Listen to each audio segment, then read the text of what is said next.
All right, hello everybody. All right, so we have a full agenda today. I'd just like to give a warm welcome to our UTM sponsor.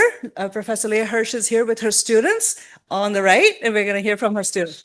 So we are going to hear from Semoore. He's going to speak about science of SNOLAB. Semoore is a fourth-year undergraduate student at the UTM studying physics and astronomy. He has been involved in various research projects in different areas over the years, most recently completing a 4-month placement at the SNOLAB on the SNO plus neutrino detector. He grew up in Lagos, Nigeria, and is passionate about investigating the world around us and is inspiring the next generation of scientists. With that, please come on up, Semoore. Okay, hello everyone. Thanks for the introduction. So yeah, my talk today is going to be about science at SNOLAB. So have a picture I took here. The one second from the left looking lost. Yeah. Okay, so introduction. But firstly, just a show of hands. Is everyone familiar with SNOLAB? Have you heard of it before? Oh wow, okay. So I guess I better not make any mistakes today. So it's a deep underground research lab located in Sudbury, Ontario.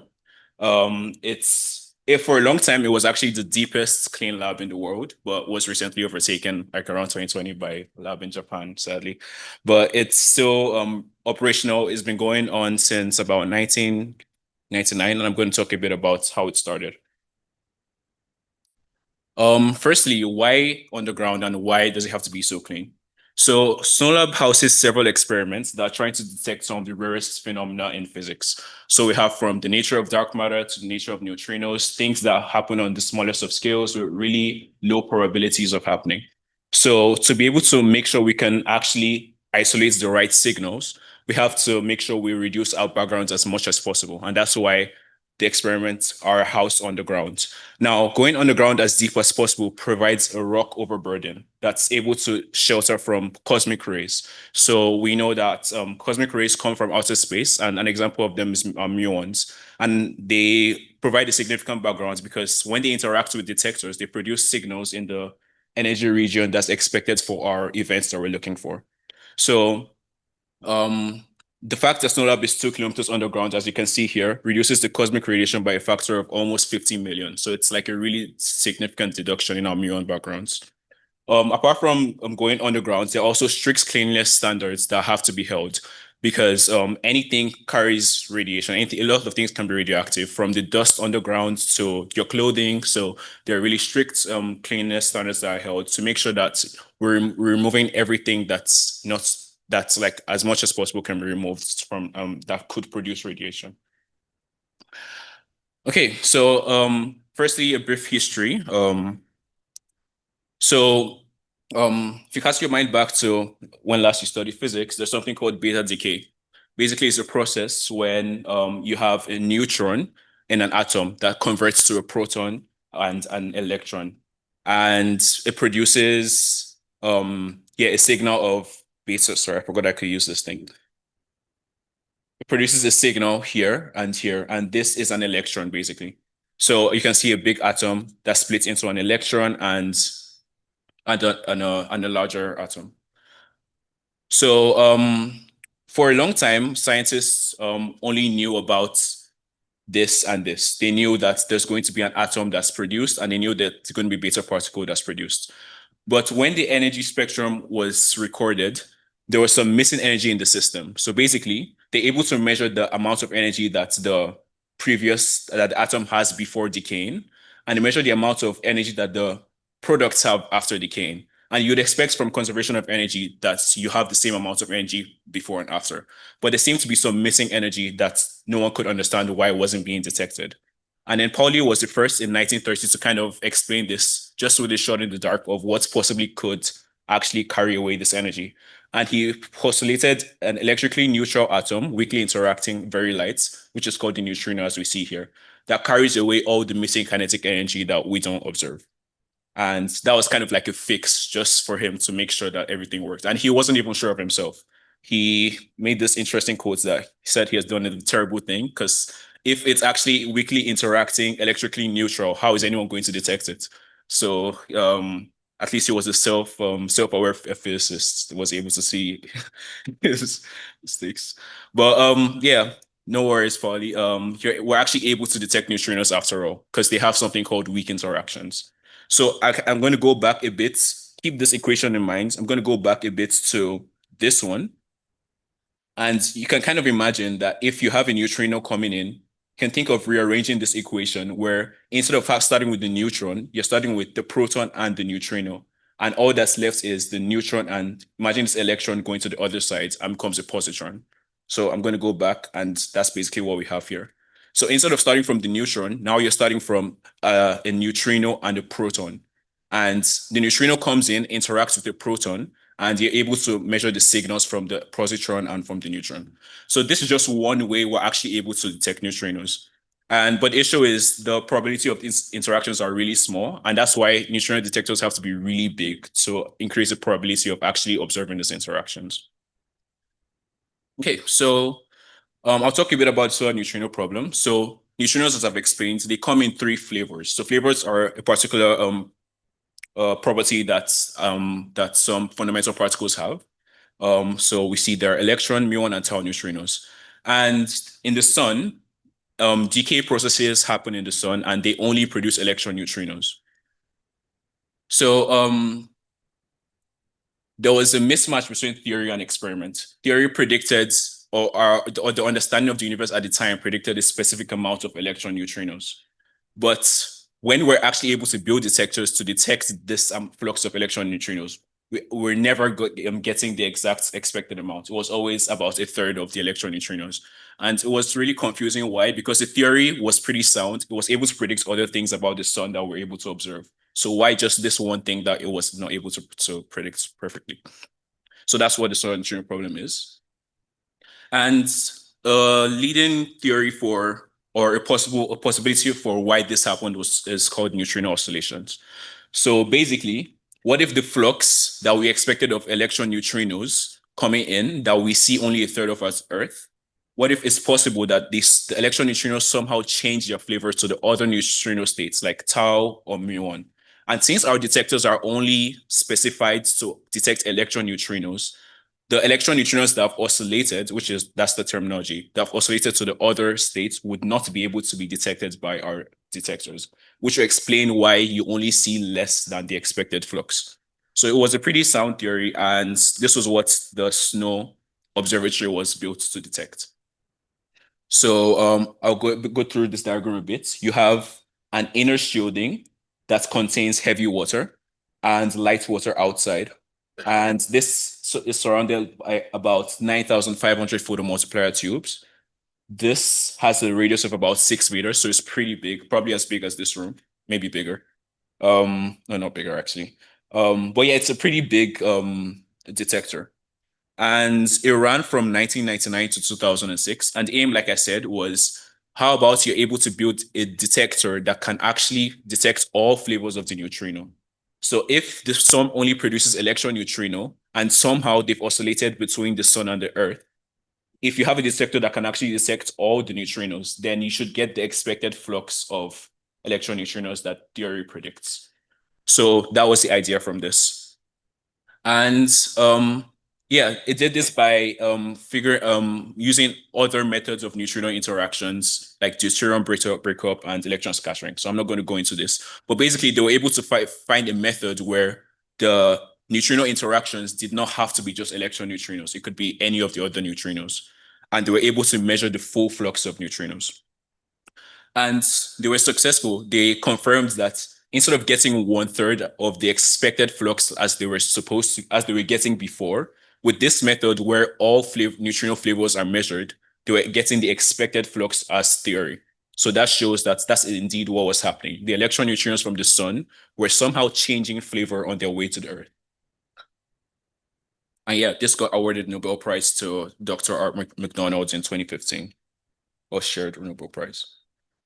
So that was a pretty impressive achievement. And after they finished data taking in 2006, there was some work being done to actually expand the lab. So By 2011, the lab space was completed and was in operation. And since then, several other experiments have gone on to hold this space that is SNOLAB. So a brief overview of some experiments. So we have dark matter experiments. There are a lot more, but I just put three main ones. So there's a super CDMS, which uses silicon and germanium crystals to try and probe dark matter masses. Pico 500 uses a superheated bubble chamber where they keep a liquid at a really super critical state, such that any small interaction will cause a bubble to arise. And then they measure the bubble and they're able to measure the energy of the interaction. And then we have Deep 3600, which uses liquid argon as another medium. So we can see that there are different technologies all being used to figure out what nature of dark matter is. But because they're all different technologies, they're all probing different areas of parameter space for the mass and size of dark matter particles. So we also have neutrinos. So after SNO finished, SNO Plus was the next experiment that uses the same equipment as SNO. So it was just carried over from SNO Plus. So I'll explain a bit more about that later. And we have HALO, which is a supernova neutrino detection unit that's also there. And then there are others apart from dark matter neutrinos. So we have a cryogenic testing facility, which is able to test really cold environments or create really cold environments for testing of experiments. So it was used for the super CDMS, where the crystals need to be really cold to be able to observe the dark matter interactions. And most recently, as at this summer, it actually helped qubits for a qubits project. So they were investigating the difference in the response of qubits in the low background environments versus on above the surface to see if the low background environment actually really helps qubits to stay in the states they're supposed to stay in. And then there are also biological experiments being done as well. So that's what repair is. So it's basically checking the effects of background radiation on organisms compared to on the surface. So a huge range of science being done, not just in physics as well.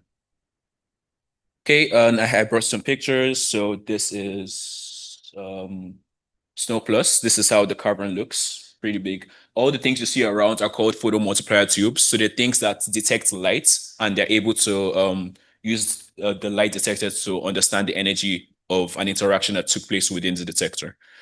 Super CDMS, as you see here, still being built in this picture. You have Deep 3600, and then you have Pico. Okay, so I'll move on to SNO Plus. So the difference for SNO Plus from SNO is that inside this inner vessel in SNO, it was filled with heavy water. That was the target medium.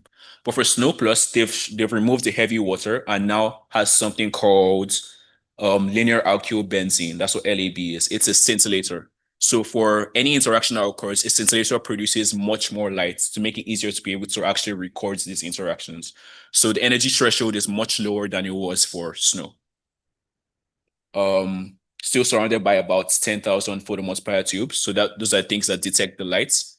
Acrylic vessel is this, and surrounded by water. So the water surrounding also helps to reduce the muon flux as well, because some muons still make it through, even though 2 kilometers of rock. But we're still trying to reduce it as much as possible. So that's why there's water shielding. And yeah, so inherits the same systems as SNO with some minor upgrades. So like I said, LAB is used. And the new aim, so before we're trying to solve the solar neutrino problem, that's been solved. The new aim is something called neutrinoless double beta decay that I'll briefly go over. Okay, so this is a process that has been theorized, but is forbidden by our usual understanding of particle physics. So I'll bring you to this diagram. So this is beta decay, as I talked about earlier, where you have an atom where a neutron turns into a proton, and that releases an electron and a neutrino. So this is what we're used to. Now, it's possible for this to happen to 2 neutrons at the same time in your nucleus. That's what 2 neutrino double beta decay is.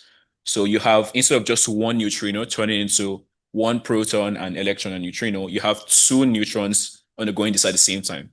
So as you'd expect, you have 2 electrons being produced and 2 neutrinos being produced. So this is something that happens. We know this happens. We've observed this happen.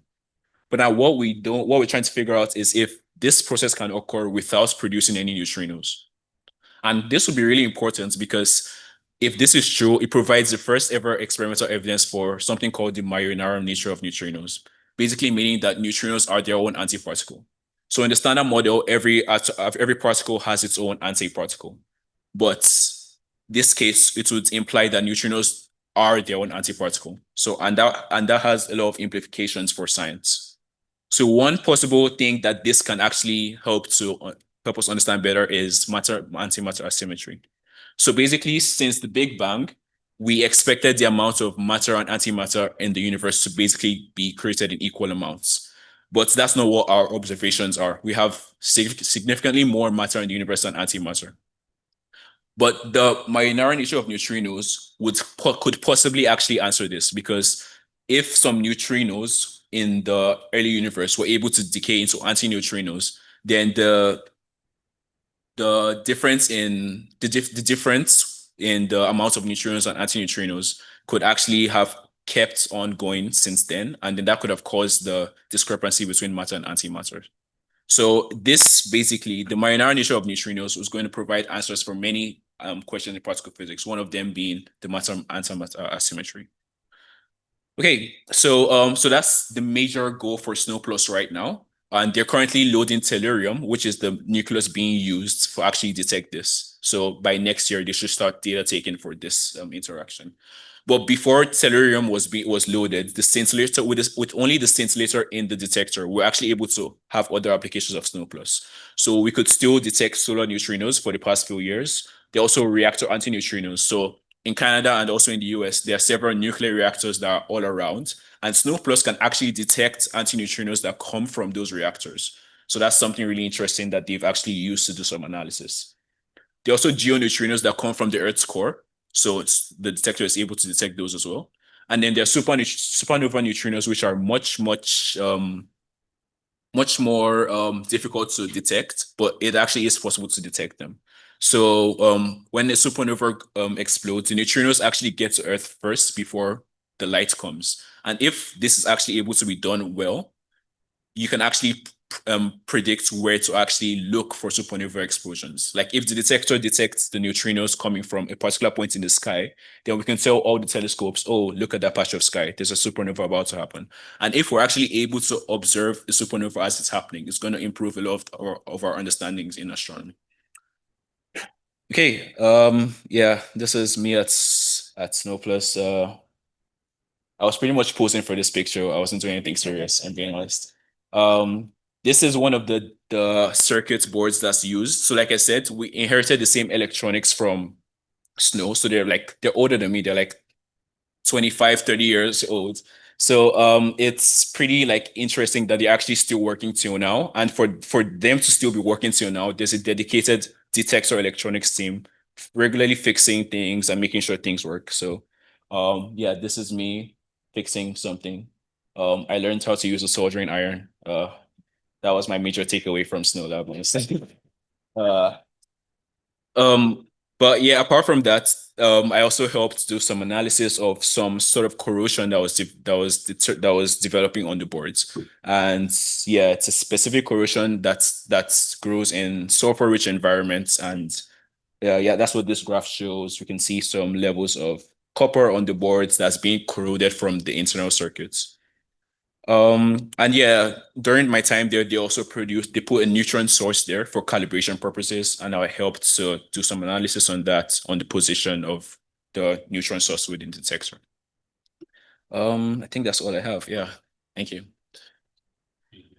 So the major distinction is firstly the energy range in which the neutrinos occur. So neutrinos that come from the sun have different energy than the ones that come from reactors and the ones that come from geoneutrinos. So we're able to do some sort of energy distinction between the neutrinos, and that's how we can tell which one comes from where. With reactor antineutrinos, you also kind of know where the reactors are. So there's some sort of position information that you can get if you see a neutrino coming from a specific direction and you know that's where a reactor is coming from, then you could infer that that's a reactor neutrino. So, but mostly it's with the energy resolution. So in terms of this neutrinoless double beta decay, they're actually just about to start data taking for this from next year because tellurium is actually the atom they're using that's going to undergo the double beta decay, and they're going to load it into the scintillator by next year. So from next year, ideally they'll have, well, to be fair, it's a really, really rare process. So I can't promise results next year, but they should have better answers from next year. But so far, all they've been able to do are analysis based on these sources for now. It's already active. So it's been active since I think 2014. I don't remember exactly when, but it's had different. Okay, I think I have an extra slide on this actually. Yeah, it had different phases. So from 2017 to 2019, there was a water phase where it was just water, and they used it for some backgrounds, for some calibrations and other. And then there was a partial fill phase where there was scintillator and it was used for reactor antineutrinos and all. And the full fill phase where the inner vessel was fully filled with scintillator, and they were able to measure reactor antineutrinos, geoneutrinos, solar neutrinos, supernova neutrinos.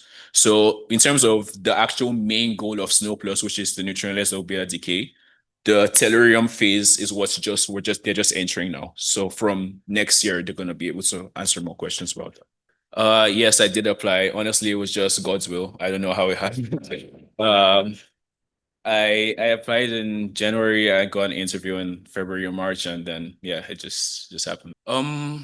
They actually don't, which was kind of my thinking originally. If you have a neutrino, maybe it interacts with another neutrino, and since it's its own antiparticle, they annihilate.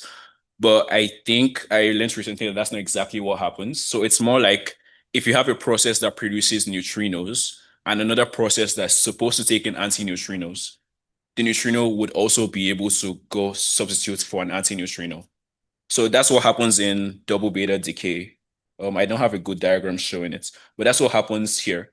You have a neutrino produced by the first beta decay, but then that neutrino is captured by the atom and used to produce an electron. So it's captured before it's released, but it should only be captured if it's an antineutrino. That's what our theory expects. So for that capture to happen, that means that the neutrino can act as its antiparticle. That's a tough question. How about next year? Next year, I'm applying for graduate school, so we'll see what happens.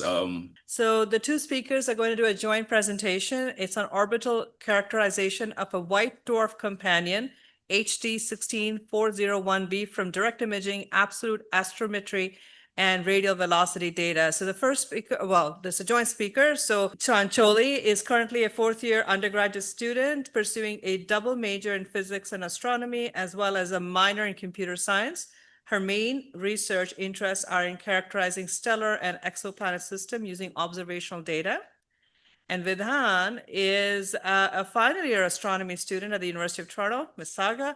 He has been doing research for about a year and a half with Professor Hirsch, focusing primarily on the orbital dynamics of binary and triple star systems. So please give a warm welcome to our speakers. Anyway, hi everyone, good evening. This is our presentation on a project that we've been working on under Professor Hirsch for the past around year and a half. It's the discovery and characterization of white dwarf companion HD 16541b. So we're going right into it. Here is the main cast, I guess you could say. This is HD 16541. Am I being too quiet? My bad. I'll try my best to be louder. Okay, yeah, so here's the system in question. It is located 80 light years away from Earth, located in the thick disk of the Milky Way. So the primary star that you see here, oh, I should actually say that this image was taken using a coronagraph. So essentially what that means is the primary light from, or a lot of the starlight coming from the primary star here is blocked out such that you could resolve the companion.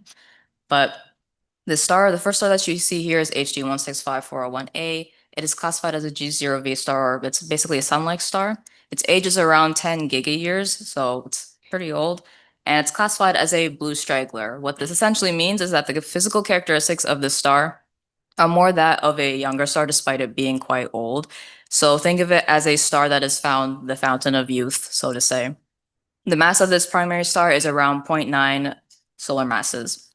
Now, the companion here that we see that was recently imaged in 2018, this is HD 16541b. It's classified as a white dwarf. It has a separation of around 24 AU. And what we don't know from having this data right here is the mass nor the orbit around the primary. And that is one of our main goals of this project, is constraining those parameters. Now, if you notice here, there is a third star over here. This isn't actually in the image. We just added that in here because there is a third star in the system, but this is HD 16541C. This is classified as an M dwarf star with a separation of around 650 AU, so it's a lot farther away from the inner binary, and it has a mass of around 0.2 solar masses. Okay. So, if you were to like trace back the history of the system, so this is the current stage of the system where we are. We see a primary blue straggler, and we have a secondary white dwarf companion that we were able to resolve. So the age of the system is around like 10 gig years. So if you were to go back in time, looking at how stellar evolution works, the primary star would then be the white dwarf companion, just because like a heavier star would go through its post-main sequence evolution much faster. So right around when it formed, that would be the primary star in the system. And the secondary blue straggler that we saw before is also a star in the system that is not a blue straggler yet. So as the primary star, again, the current white dwarf companion went through its post-main sequence evolution. It went through its red giant phase and then its asymptotic giant phase. And something interesting happened in its asymptotic giant phase is when it starts, what happens in an asymptotic giant phase is, again, you've had these carbon and oxygen cores, and then you have these layers of like hydrogen and helium and hydrogen, and the star basically pulsates. So it radially like pulsates outwards and creates some form of a dust in its outer atmospheric layers. And as it pulsates during the peak of its pulsation, when it's since the star in its asymptotic giant phase is like relatively has a low gravity but a very high radius, some of this mass is lost in form of dust due to the radiation pressure, and that gets like accreted onto the blue straggler or the main sequence star, which then accretes mass and then like becomes chromospherically active and appears a lot bluer than what it should be. And again, after it turned into a white dwarf, we have now been able to resolve it. And this is our current stage of the system 10 gig years later. So this is where we are now. So that's basically the history of this system, the way we see it. And but again, we don't really know the mass of the white dwarf companion. So that's what we're trying to solve. All right, so if you couldn't tell from our title, we're using quite a few bits of different types of data to do this constraining. So the first kind of data that we're using is the relative position of the stars, or relative astrometry. This is essentially the angular position and distance of the primary star and the companion relative to each other. So in this GIF or GIF, I'm not going to start a debate on that. It's basically the distance between this yellow. Oh, I can use the mouse. I didn't think about that. It's the distance between these two stars right here. And then we're also using the radial velocity of the primary star. So what this is, it's the wobble in the motion of a star due to the presence of a companion. And this is essentially found using Doppler shift. So what we can see here is that as the star moves away from us, it is more red shifted, and as it moves closer, it's more blue shifted. And you can see that with the wavelengths right here. And you'll see here that this is an ideal situation of radial velocity measurements where you can see like a full cycle, but you'll see in a bit that the data that we collect, it's interesting in the sense that it's such a long period orbit that we don't have much to work off of with the radial velocity. It's only just like a linear slope. I should probably mention that this data is collected using high-res from KECK and ELODIE, which is an instrument in an observatory in France, and we use data collected over a baseline of around 28 years. And then the third kind of data that we're using is the absolute movement of the primary star, which is essentially precise movements of the star's position and motion in the sky. And we're getting this data from Gaia and Hipparcos, both are spacebound missions. And that's basically the motion, we're tracking the motion around the center of mass right here. I can't get the mouse to go there, but I hope you can tell what I'm talking about, the center of mass of the orbit that you can see right here. Oh, wait, I'm still talking. I forgot about that. Okay, so the way that we go about using the data reduction, the images are from KECK using the NERC2 instrument. So we have these science images right here. And we do a standard procedure of master, like a dark subtraction and a flat field division. Now, something to note is that these science images are taken using a technique called angular differential imaging, which essentially means that your field of view will be rotating along the course of the observations. So the object that you're observing in the sky will be moving over the course of the images that are being taken. And when you align and shift those images together, you essentially it helps reduce this speckle noise that shows up in these images. So once after this calibration process or this data reduction process is done, we then shift and rotate the calibrated science frames to finally get a science image where the companion can be resolved. And these are the wavelengths in which the two bands that we're using for these images, the H and KP band, are listed right here. And yeah, I should probably mention that where these images are taken in the H and then the K prime band. And then basically, these are the two science images that we end up using, we end up getting from the data reduction process. So this image that you see right here is from the KP band. Oh, this mouse, the KP band right here, where you can resolve the companion right here. And then in the H band, similarly, you can see the companion right there. Okay, so now to, again, like go back to a question of what is the mass of this companion and how do we figure that out? So all the data that Shawncholi just talked about, we're essentially using that and trying to fit a model for that.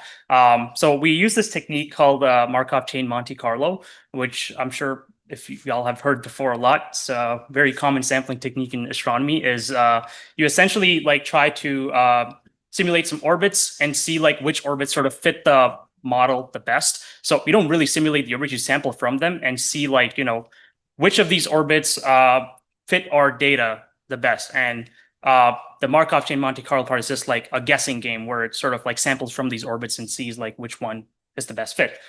So in this sort of procedure, again, our input data is the radial velocity measurements that span both instruments that y'all can see. And then you have the declination RA velocities, which is again the proper motion of the star. So the absolute motion of the star in the plane of sky measured from Hipparcos and Gaia, which also shows the movement in the barycenter of like the two bodies. And then again, the direct imaging data that we see here, which tells us the relative position of like, you know, the companion to the primary star at that snapshot. So again, these images were taken in 2018. So this gives us the relative position between the two stars in 2018 at that point. So using these three data types, we try to fit all these three data types to see which orbit and which mass gives us the best fit. And the mass here, again, is the mass of the white dwarf companion. So we go about this and the results that we get are quite converged. So we see that the primary stars, again, it fits our guess, which is around 0.92 solar masses. The secondary, the white dwarf companion currently has a mass of around 0.53 solar masses, with an average distance between the two bodies throughout the orbit to be around 19 AU. So again, just for reference, this is about the orbit of Uranus in our solar system. And we also see that the orbit is quite eccentric. It has a pretty high eccentricity of somewhere around like 0.83. And again, that's sort of, you can see that in the radial velocity measurements where you see like very, very strong peaks and then like, you know, strong dips in the radial velocity measurements over time. So if you can like see the high res and ELODIE points right here, this is the only data we have, and that's around 28 years. And this is the sort of model that fits this data the best. And again, we can predict the radial velocity motion of the primary star over the span of the next 100 years. And again, these are sort of the traces of orbits. This isn't a retrograde orbit, so which is quite unusual. I don't think there's a retrograde orbit in our solar system.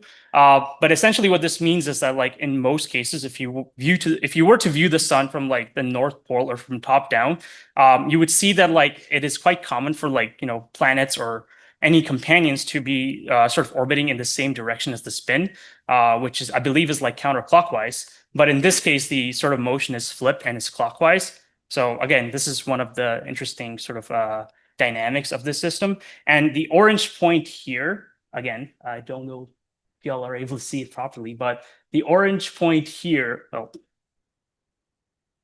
okay, this mouse sucks. The orange point here is actually the current, like the measured position of like the companion relative to the primary star, which is also seen in black there. Which is again a measurement that we had from the direct imaging data in 2018. And the other points are just like, estimates of like where the companion would be within the plane of sky in the next 10 to 15 years, or even back then. So again, if we were to like sort of image this system right now, we would expect the companion to be right around the 2025 mark. So we have some more plots from this two-body fit as well. So this is the zoomed in RV plot, which shows like, again, the same time span from 28 years. The green points are from the ELODIE instrument in France, and the red points are the high-res instrument in Hawaii. The two sort of proper motion plots within the RA and DECK coordinates are from Hipparcos and Gaia. And the Hipparcos Gaia proper motion, the orange one that you see in the middle, is an inferred proper motion. So it's not something that we inherently have measured, but something that we have that we model. And again, like from our best fit solution that shows us the current orbited system, it seems to fit all these three data types pretty well. So we went ahead with this, and we tried fitting for the tertiary as well. So if y'all remember the first image that we showed you, there was another star in the system. So this is not just a two-body system we're dealing with. This is a hierarchical triple star system.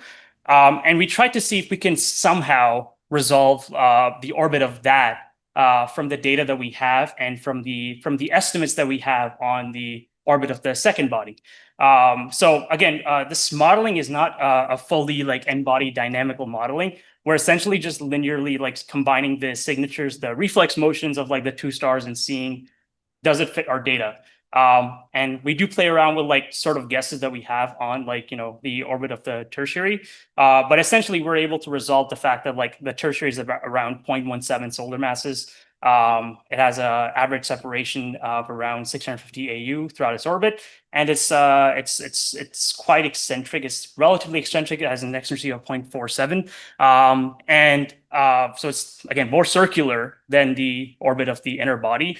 And this is not a retrograde orbit. This is a prograde orbit. So again, with this one, this is a lot more common, where it's again interesting. It was very interesting dynamic because it's an edge-on system, but and has a prograde motion, so it sort of orbits in the opposite direction of the orbit of the inner body. So yeah, that induces a lot of interesting dynamics in the system that I won't get into, but yeah, this was something that we very recently discovered, actually. So going back to the white dwarf, another thing that we can try to uncover is the cooling age of the white dwarf. So because white dwarfs are essentially stars that have blown off their outer layers and don't have a source of energy anymore, like they're not undergoing nuclear fusion, they will cool down over time. So we can try to figure this out using the results that we have gotten so far.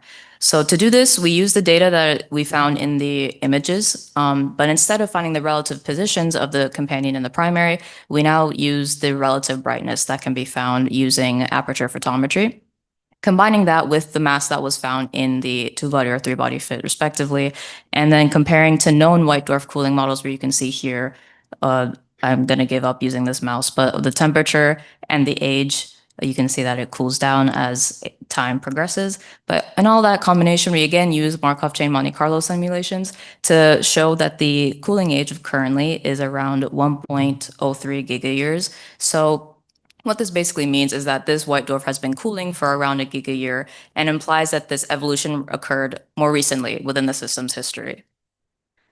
So with all this, we can go back to the system that we discussed in the beginning of this presentation, and now we have some things that we can now use to fill in the blanks that I mentioned earlier. So going specifically about the companion, we now know that the mass is around 0.53 solar masses. The cooling age is now 1.03 gigayears, and the orbital shape is that of a long period eccentric orbit.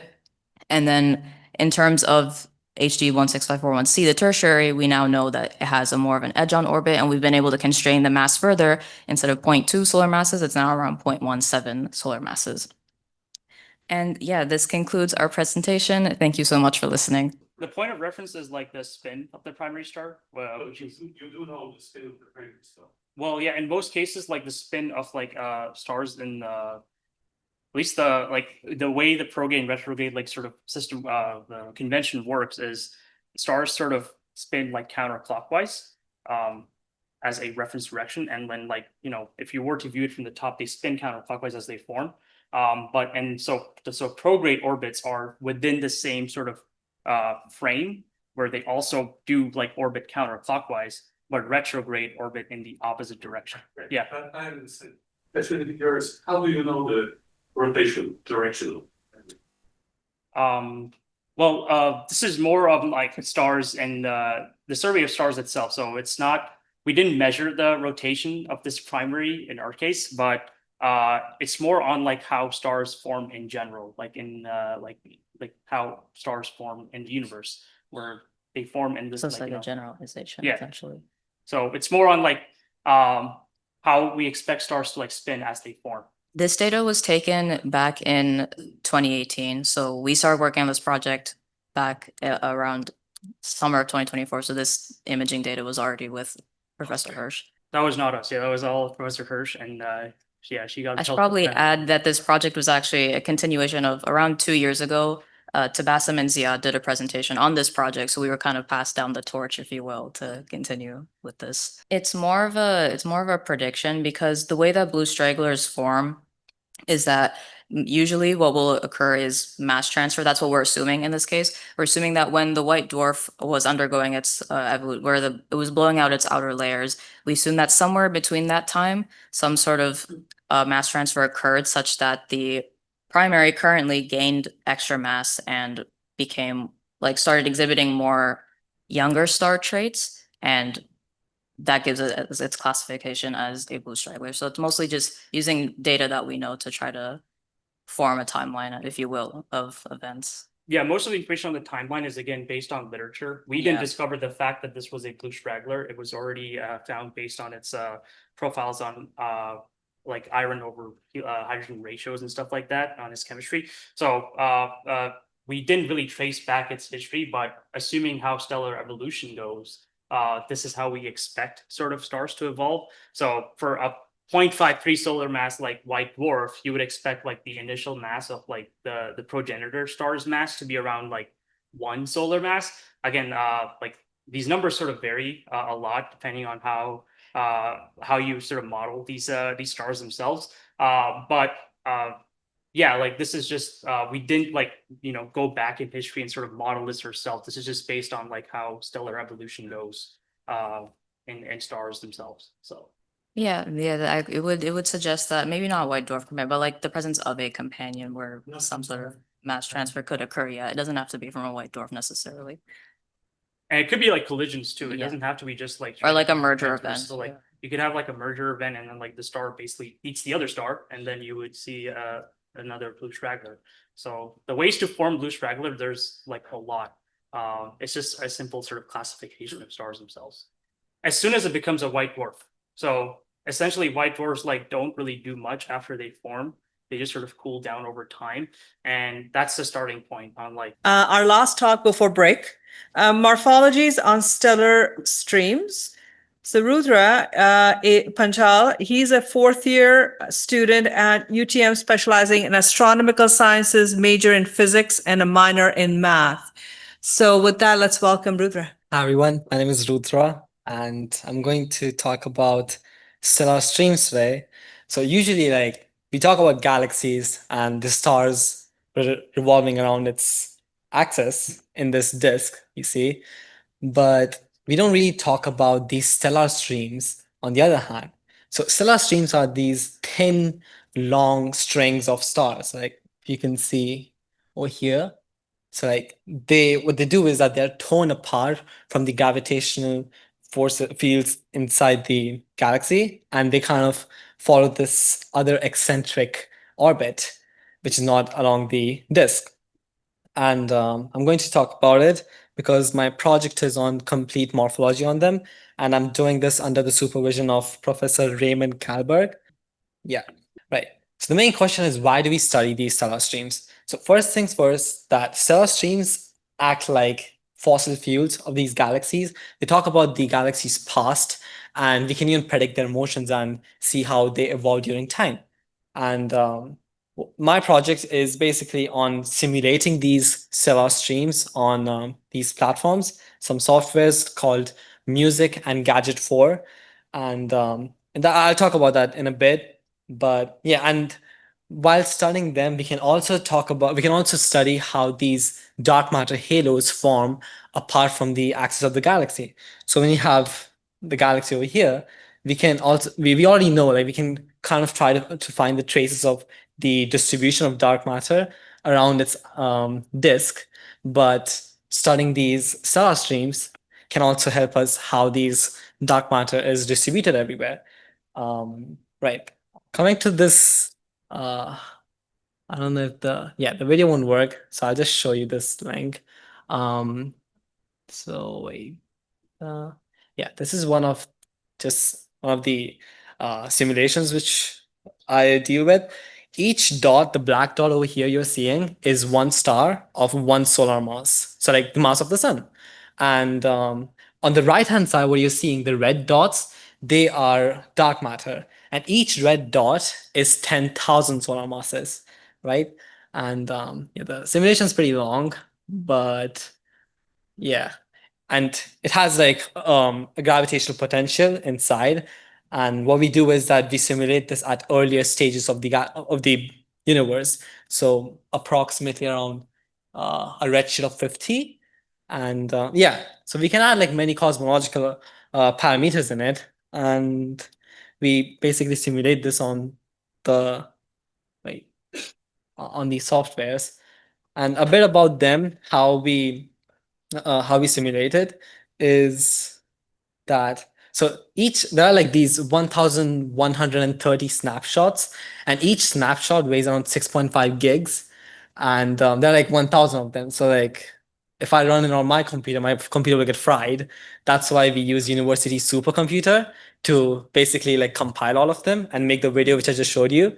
And the way we use the n-body simulations program, in which the formula is pretty, yeah, we have seen this, F is equal to gm1m2 over r square.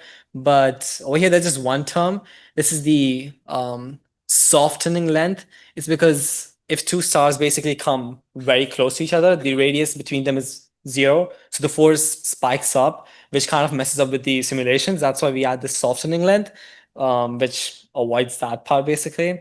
And yeah, and like when you go from one snapshot to the other, the n-body simulations work like we have this potential inside, and with the formula I just showed you, I mean there are like many tons of formulas, but this is the main one, and we basically predict the velocities and the rotational velocities and the positions of each star as time goes by. Yeah, this one is the same video, but like from like zoomed out version, in which you can see all these dark matter like more properly, the distribution of it. And yeah, it's pretty interesting to watch. And yeah, but it's really hard to compile them. That's why I just just do analysis on them. So my project, in which I do like a lot of coding, it looks, wait, let me show them some plots. And yeah, I make these plots. So this is energy versus velocity space density. The x-axis over here is showing the energy of each star. The more negative you go, the higher the energy. So on the left-hand side is 90,000. That's stars with the highest energy, but you don't see that much. Whereas 0 is like, yeah, lower energies. And over here is the velocity space density. That talks about how compactly dense these stars are around with each other, right? So we see these like trends. We see that there are these arcs. So in a stream, there are two parts. One is a leading part and one is a trailing part. And and then there's a progenitor. So in the middle of these, like let's say, why is this mouse? Yeah. So let's say like this part over here, like the stars are like are in the progenitor zone, in which there are like many stars compactly together, and they have the highest energy. But then the leading one and the trailing one kind of fall off, and then you'll see that there's a threshold as well. So for instance, the velocity space density having threshold of log 10 power minus 3, you see that these stars don't have much energy to become a stream, so they fall off and scatter away across the galaxy. And yeah, and then if you want to see there's this one more video I'd like to show. This also like this is one selected stream, And there are like tens of thousands of them. And what my project kind of revolves around is analyzing how they evolve during time.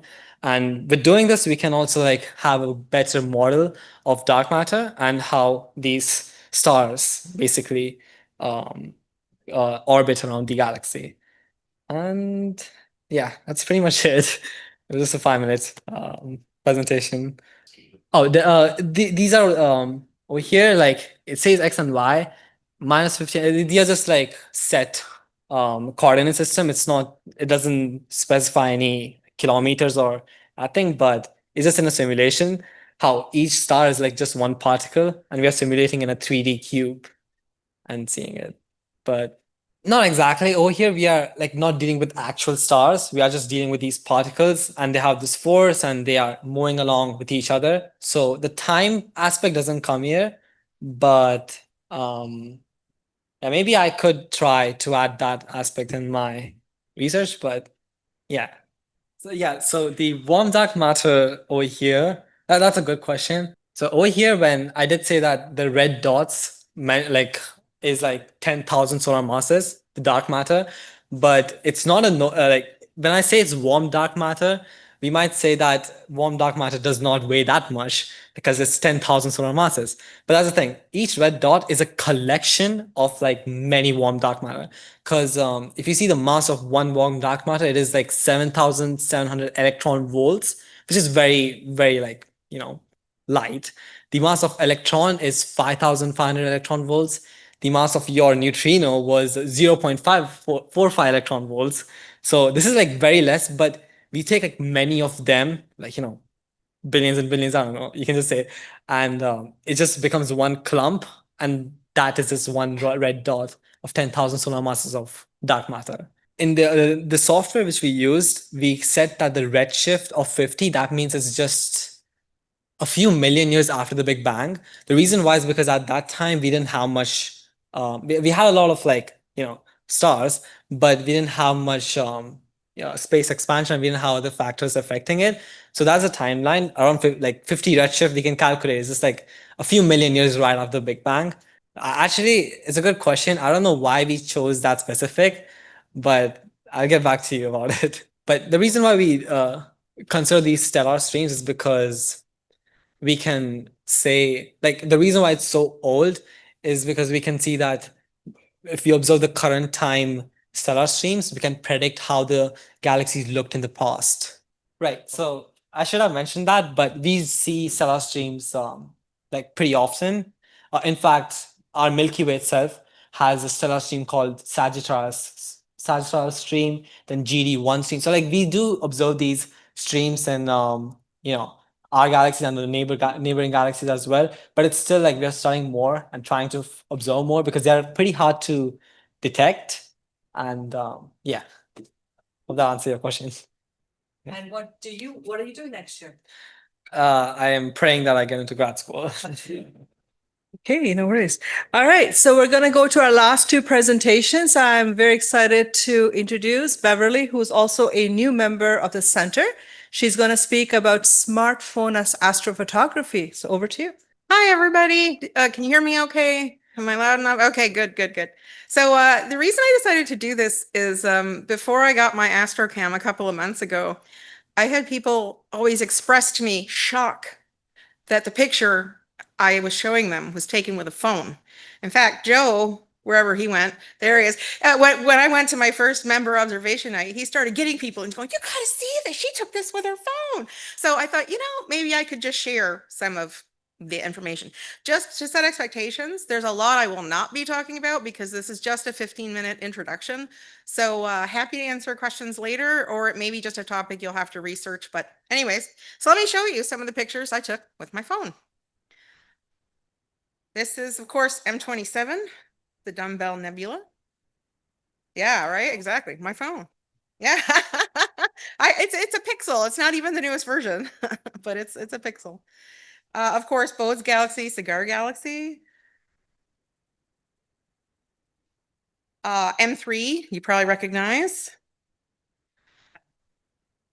And of course, Pleiades, Subaru, Seven Sisters, Matariki, or M45, you know. The sun with appropriate filtration, obviously. And the moon.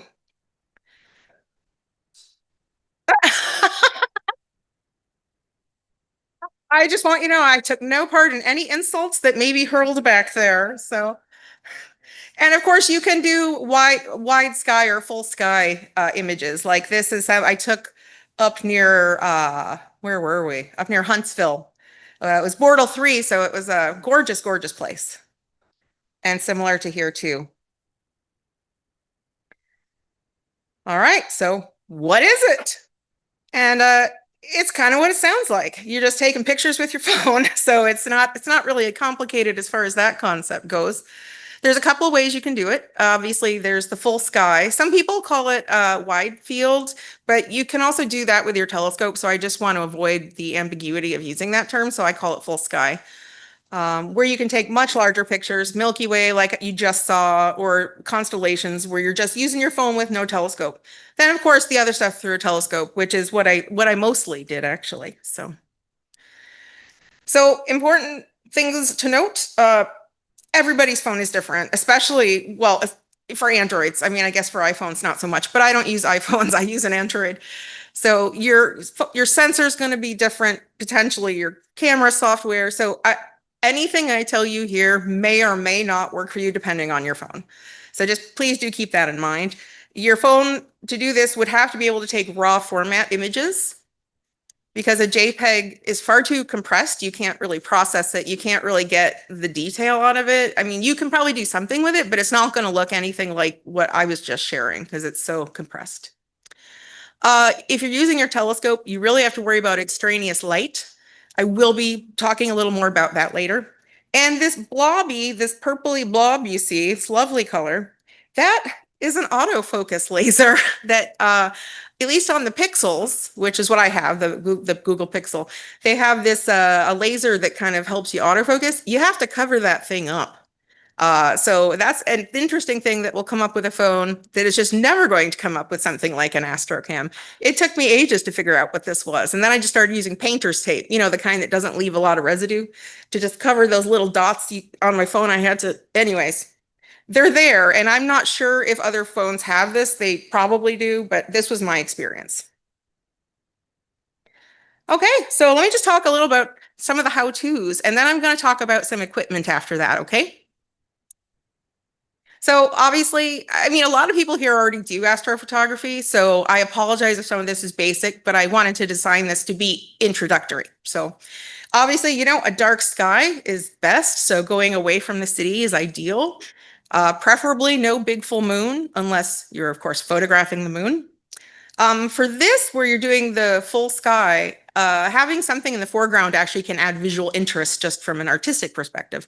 Like my picture of the Milky Way between the two trees, I was super proud of that whole between the two trees framing, I have to be honest. So obviously you got to have it stable, because if you're going to do any longish exposure at all, you can't, even if you have really steady hands, it's going to move too much. So you can have a tripod. There's, even if you're only using your phone, there's tripods made for phones. So you want to get into your phone's pro mode, where you're actually can change your settings like shutter speed and you know, various other things. I'll talk a little more about that later, but that's how you can change your focus to infinity. In other words, where it's going to just focus the furthest distance. Otherwise, like the very first time before I really started this, I took a picture of the aurora, got home, and it was entirely out of focus because I didn't know about this yet. So it's very important. And of course, shooting in RAW to make sure you get the most data in your image.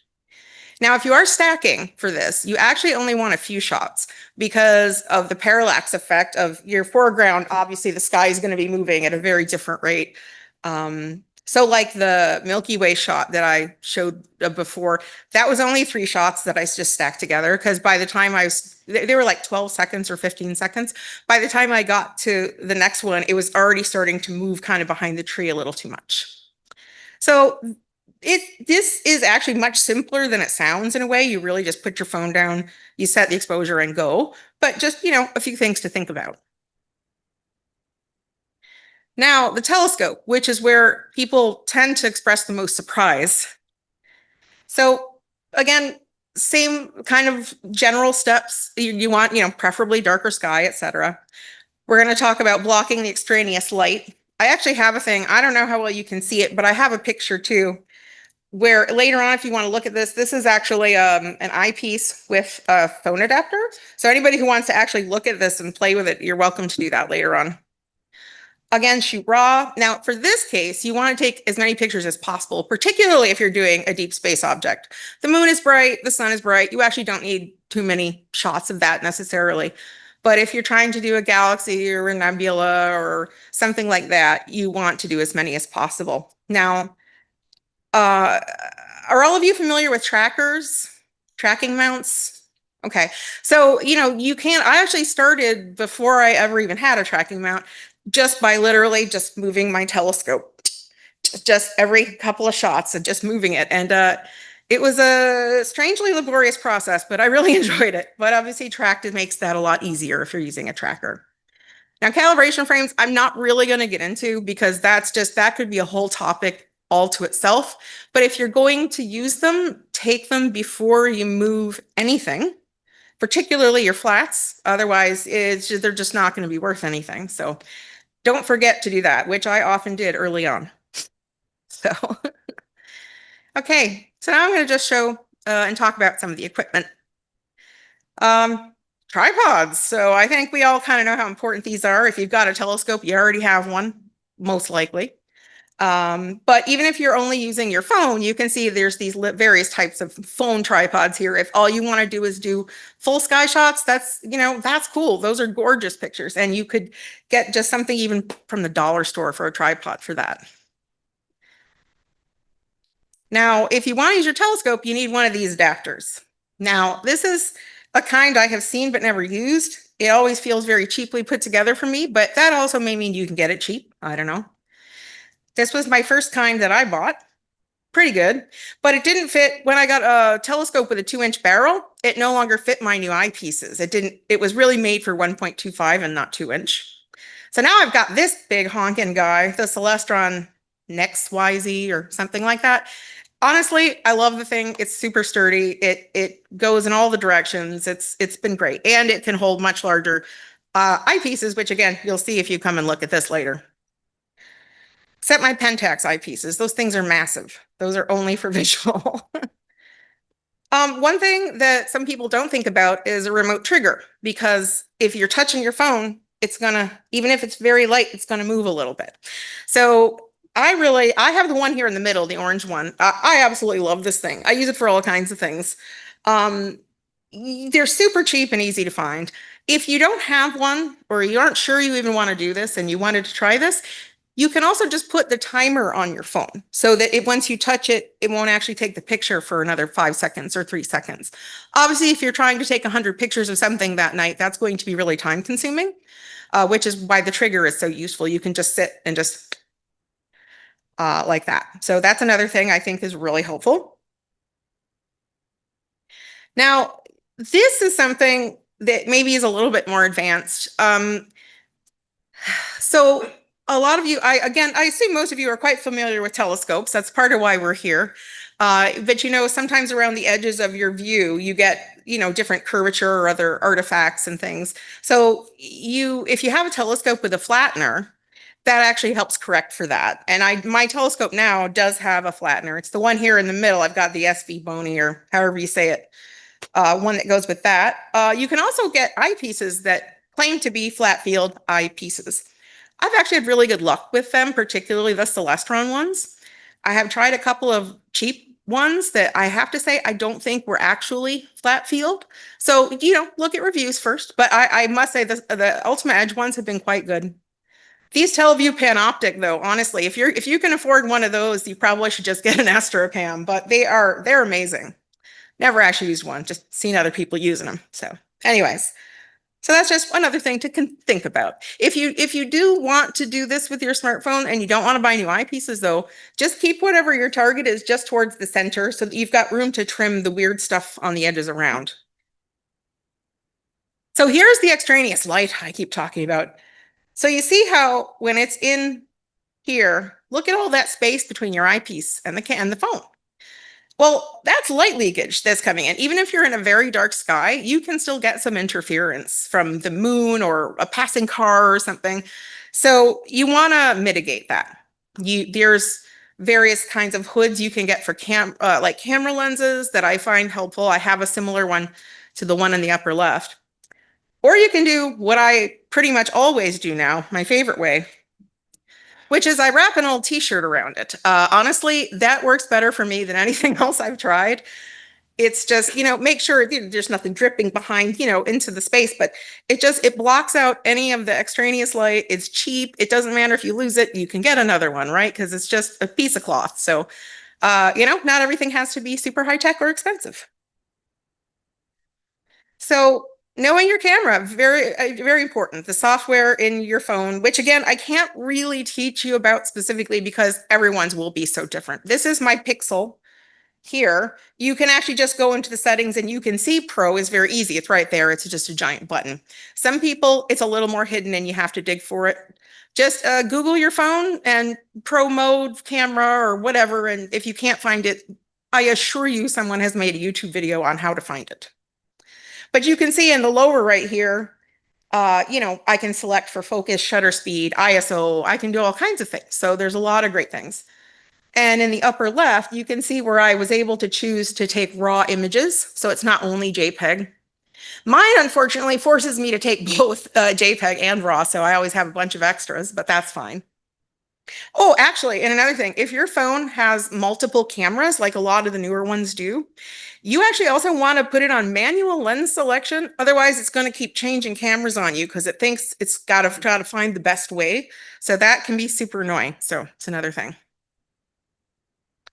Other things you might want, filters, like I have a narrowband filter I use sometimes, especially if I'm going to stay home in Mississauga where I live in like basically Portal 9.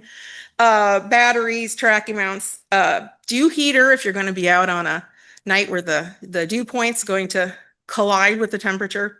Hand warmers. I just got the most amazing rechargeable mittens that warm your hands because even if it's only 5 degrees out, if you're sitting out there for 5 or 6 hours, you get cold. And of course, a red light, for those who don't know, it doesn't affect your night vision quite as much as a white light. So it's important to have something like that to just see your way around if you're going to be in a dark spot. Well, now what? If you want to try to do something with your phone, it's a good weekend. The moon is basically still full. And what's cool about the moon is it actually really forces you to get into your settings because it's so bright. Just your default stuff is going to often make it just wash out. This way you can get in, adjust your ISO or your shutter speed because you need a low shutter speed and all that. So it's a great thing to try if you just want to try to figure out how to use your phone for this. You can do, again, a constellation or something like the Pleiades. And if you happen to have a long focal length telescope, Jupiter and Saturn have been hanging out. You could try that. That, of course, isn't going to work with a shorter focal length telescope terribly well, as I learned the hard way because I just kept thinking I could do it with a big enough Barlow lens. But yeah, if you got a longer focal length one, they're ready to go. So there's a lot of different resources out there. A lot of these are very general. They're not necessarily just for your smartphone. You can see them here. I think all of us probably know things like Stellarium and all that. And Astro Backyard, the YouTube channel, I don't know how many of you know, he's actually local. I think he's in Markham. So, and he actually does talk about smartphones as well as all the other equipment. And again, everything has a learning curve. It can be really frustrating to learn something new, but just keep at it and learn from your mistakes and don't give up. So that is it for me. And I'm here. I can take questions now. So if anybody has any questions at all. It is the MC585 Air. So it's the one that has the ASI Air sort of like built into the camera. Because I really don't want to carry a computer around when I'm going places. I just want to use my phone. I would like something that you could use other companies' products, but I'm lazy and I don't want to carry my computer. So Okay. Oh, Compared to the C star or SPI, those digital telescopes. well, this is truthfully here. Let me go back to the beginning. The pictures are not going to be as good as something that is a dedicated astrocam. I mean, I just don't think it's likely. Obviously, you're going to get this type of thing that you can't do with a C star or an astrocam. But the rest of these things, well, this is pretty nice. But you know, like you can tell, you can't see the nebulosity on this, for example. I wasn't able to get that to come out with the phone. And this one in particular is kind of noisy and grainy. I might have been able to do more with this, but again, it is a phone. It's not an astrocam, right? So it won't be quite as good quality, but if you just want to try your hand at it before you spend the money on something like a C star, it might be worth it if you already have a telescope. All right, so that presentation actually was very good because I know that from an accessibility, from an astrophotography perspective, sometimes, as Beverly said, it's nice to just try it out, especially when you are graduating from being an observer to astrophotography. Why spend the money? I mean, we have our loan program, but we also have our phones daily, right? So that's also good. I'm very excited to invite Matteo, our last speaker of the night, and he's going to speak about adventures in radio astronomy from Toronto to Korea to New Mexico. So I've been looking forward to his talk for a long time now. So Matteo. So this isn't really a presentation. It's more so just a slideshow, just a very casual talk here. So we'll just start with image number 1.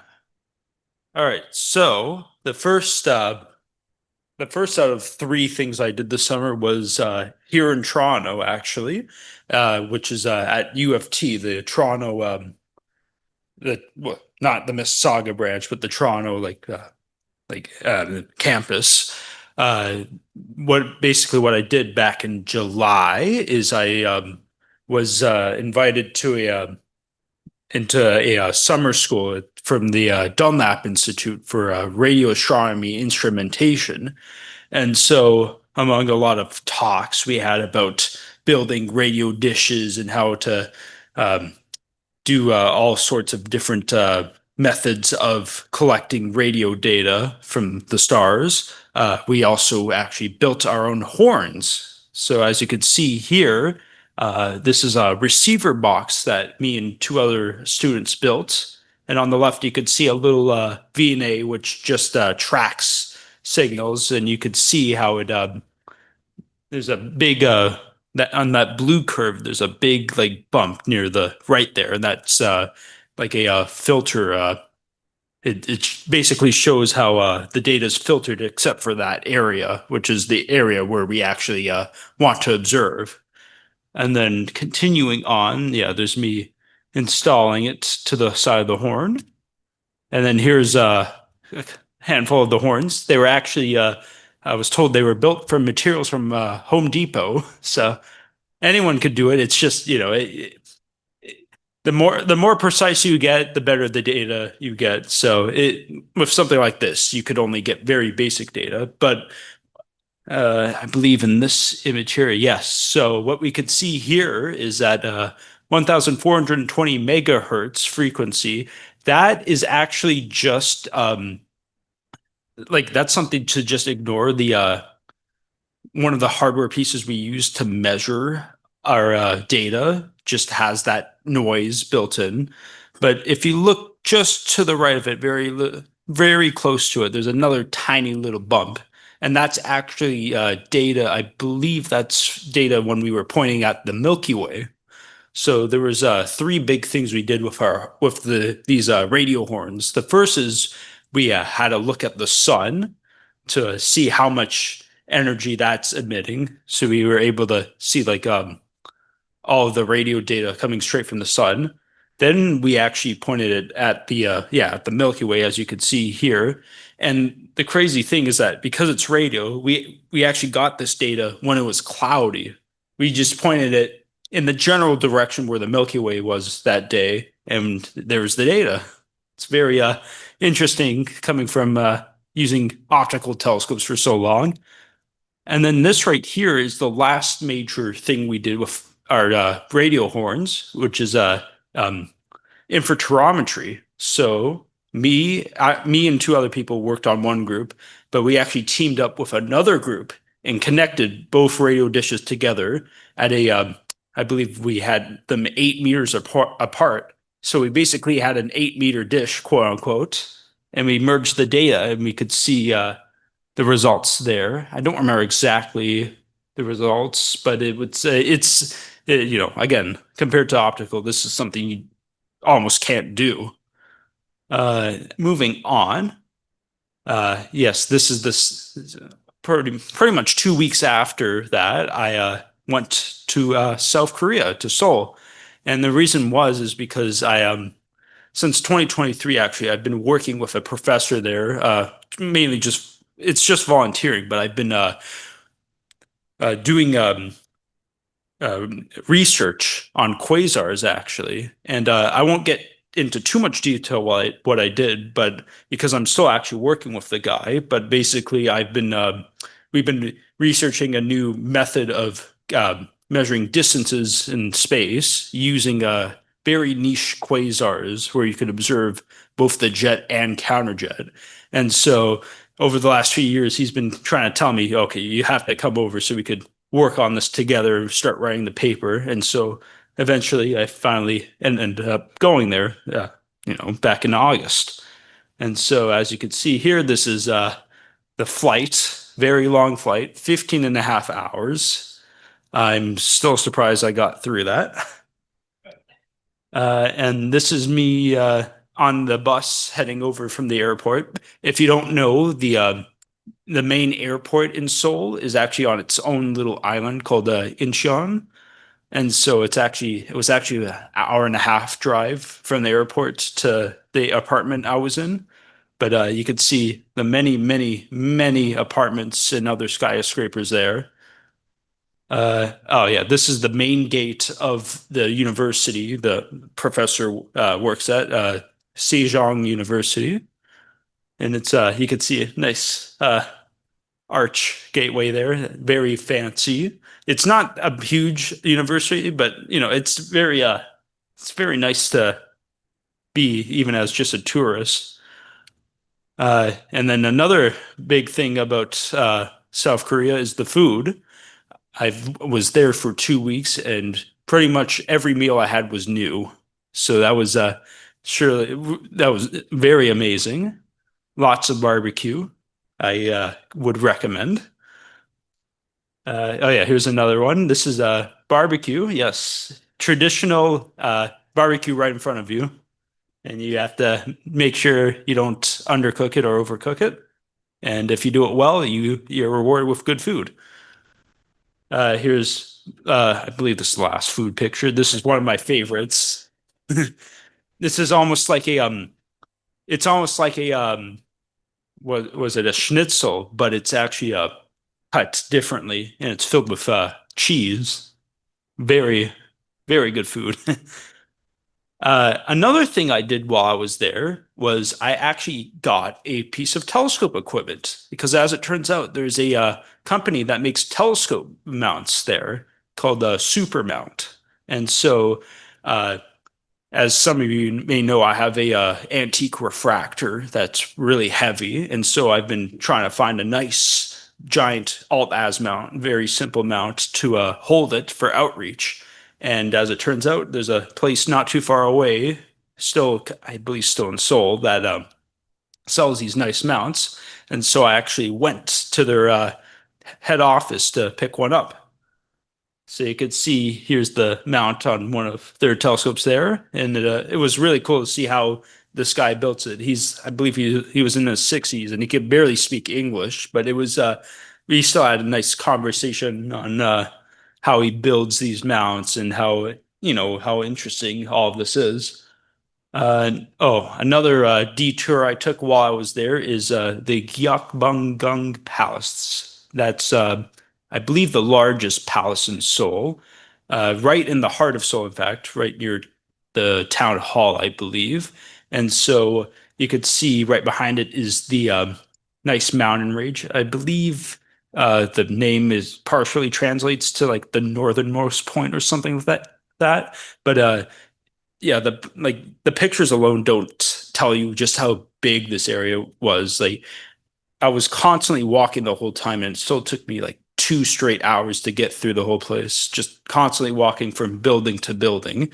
And as you could see here, and like it's beautiful, just like the main arch for the university, like just truly amazing architecture here. Here's another interesting thing while I was at the palace. I'll zoom in for this.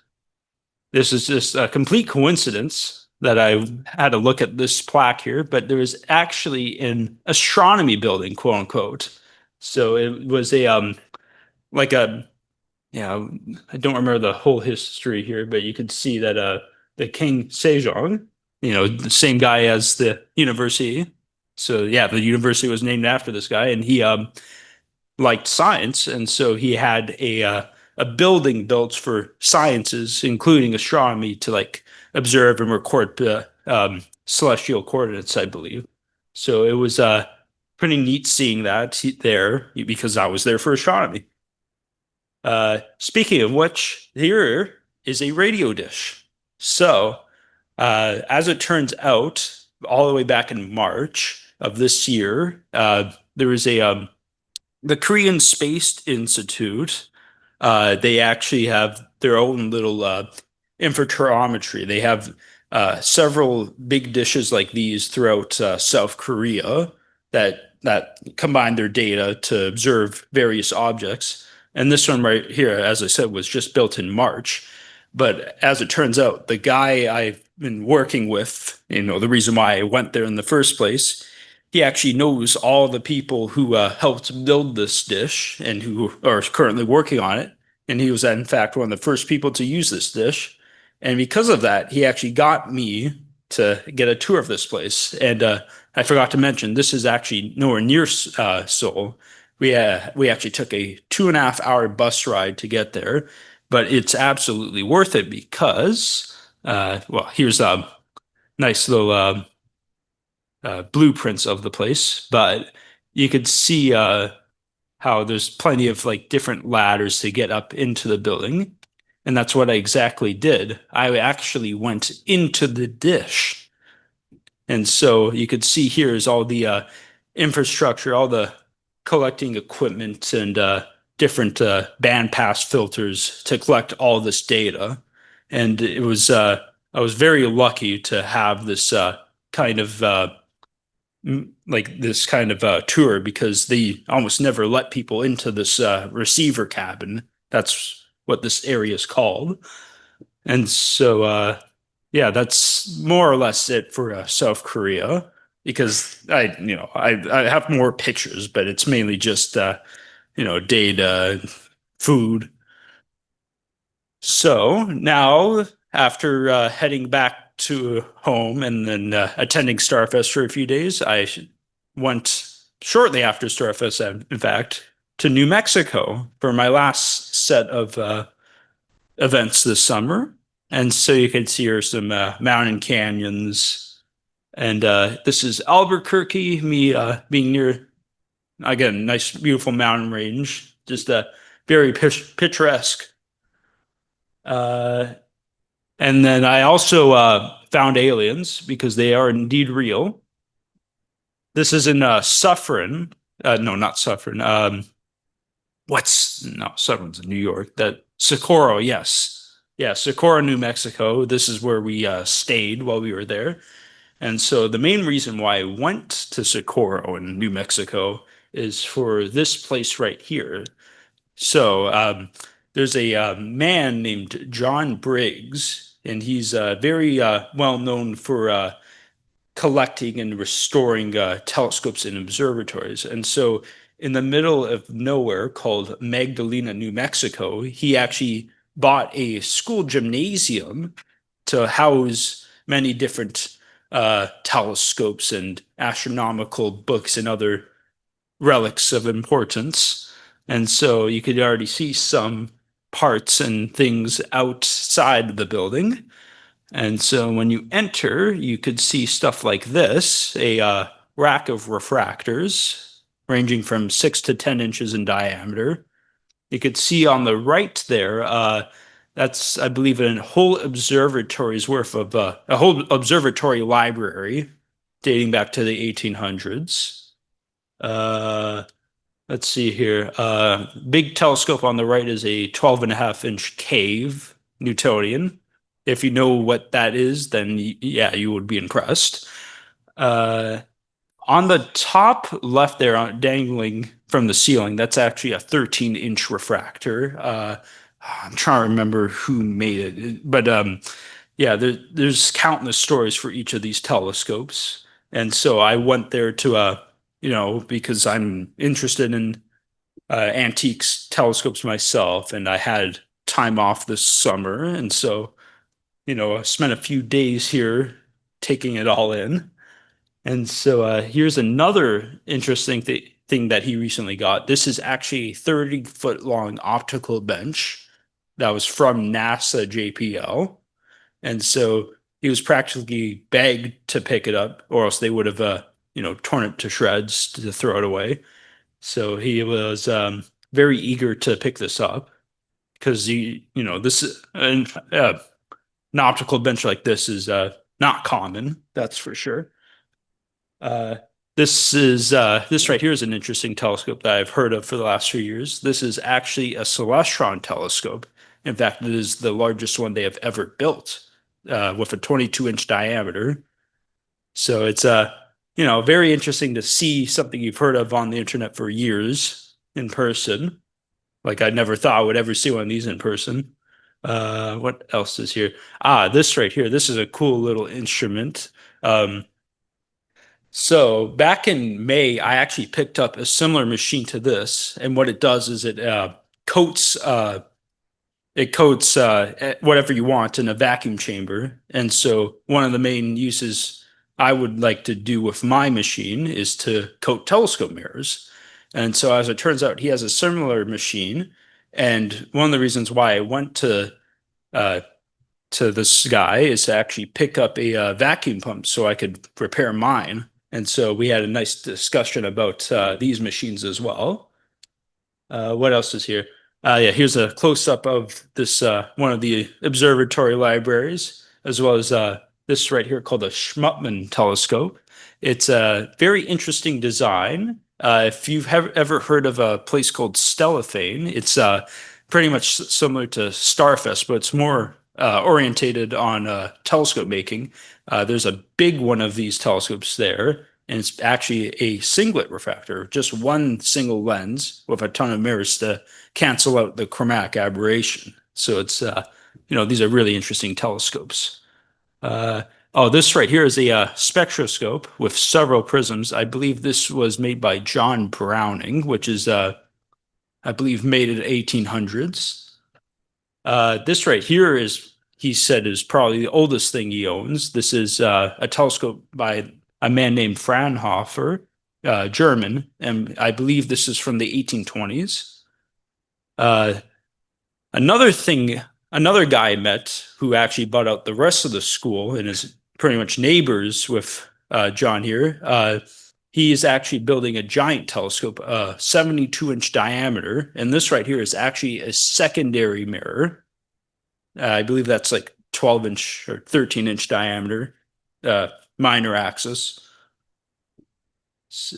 Or major axis. I don't remember the dimensions, but it's big. Here's a 12-inch lens from a spy plane. So yeah, I don't want to talk too much about this guy. He would rather remain, just more elusive than John. But he basically likes to get things from government auctions, some pretty neat stuff like this. Here's a missile tracker. So you could track anything with this, including, comets and satellites. It's basically a big telescope. What else do we have here? Yeah, here's the unfortunate truth about driving to New Mexico. You always run the risk of getting a flat tire. So if you really want to do a road trip like we did, get ready for this. Yeah, here's the puncture in all its glory. And as it turns out, our rental car did not have the tools needed to replace the tire. So we were lucky enough to stop at a gas station. Yeah, before I left, just half an hour away from Magdalena is this right here, the Very Large Array. So here's more radio astronomy, as the name of my presentation is about. And so I got to have a tour there while, I was so close. So here's me right in front of one of the dishes. Very, very lovely tour, by the way. I believe they run it every Saturday. And again, if you're ever in the area, you gotta go here. And that's it. Sorry for not being more formal, but thank you. Well, the last food I took a picture of with the pork with the cheese filling, that I say I like the most, but there's a lot to choose from. That let's say that basically where I lived, there's probably a restaurant every other building. Like you walk for half a minute and you see like 3 different restaurants. That's just how it is in Seoul. Yes. So yeah, so UofT, it's called the Dunlap Summer School, I believe is what it's called. And so I believe every year they've been doing this. Next year, I've been told it will actually be about optical instrumentation, and I kind of want to apply for that again if I'm allowed to. But yeah, it's a part of the Dunlap the Dunlap Institute. So you could find it there on their website. Oh, I'm not actually a U of T student. I'm a York student actually. So yeah, there's actually, in fact, more than half the people are actually international students. So it's actually it's pretty pretty open. It's not you actually pay to get in. It's, I believe it was 600, but you do get your own room and you get free lunches and dinners. Yeah, he said it's pretty public. If you want to see it for yourself, you just have to go ask the guy and he'll be there for you. Yeah, maybe I could get him to do a talk about it here as well. Yeah, well, again, I only had it was only a week long this summer school, so we didn't get to do much with our dishes or horns actually, but it I guess, yeah, the big thing is we could do it when it's cloudy and we could do it during the day, no matter what. But again, because we just made our own horns, like it's like very low quality, like the data. And again, we only scratched the surface on what we could do. Maybe I'm kind of interested in building my own little setup in the future as well. But again, there's so many different considerations than just using a regular telescope. Yeah, so again, we went on a Saturday during the tours, so they didn't have things running really. So again, I believe it's from 10 a.m. to 2 p.m. or something like that. And yeah, we were told to put on airplane mode on our phones after we arrived and all of that. They're strict about it, of course.